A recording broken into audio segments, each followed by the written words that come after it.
আসসালামু আলাইকুম প্রিয় চাকরি প্রত্যাশী ভাই বোনেরা, আশা করি সকলে ভালো আছেন এবং সুস্থ আছেন। আপনাদের মাঝে নতুন একটি ভিডিও নিয়ে হাজির হলাম। আজকে আমি আলোচনা করব এনটিআরসি এর গণবিজ্ঞপ্তি নিয়ে। গণবিজ্ঞপ্তি সংক্রান্ত একটি পরিবর্তন জারি হয়েছে, যাতে বলা হয়েছে শিক্ষা প্রতিষ্ঠানের শূন্য পদের চাহিদা থাকলে 3 মাস পর পর নিয়োগ বিজ্ঞপ্তি প্রকাশ করবে এনটিআরসি কর্তৃপক্ষ। শিক্ষক নিয়োগ বছরে একাধিক আইনি বাধা কেটেছে।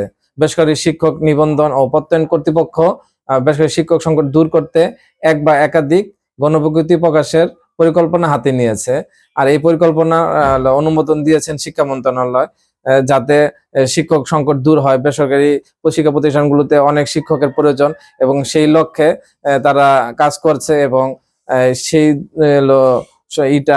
বাধাটা দূর হয়ে তারা এখন গণবিজ্ঞপ্তি বছরে 3 থেকে 4 বারও প্রকাশ করতে পারবেন।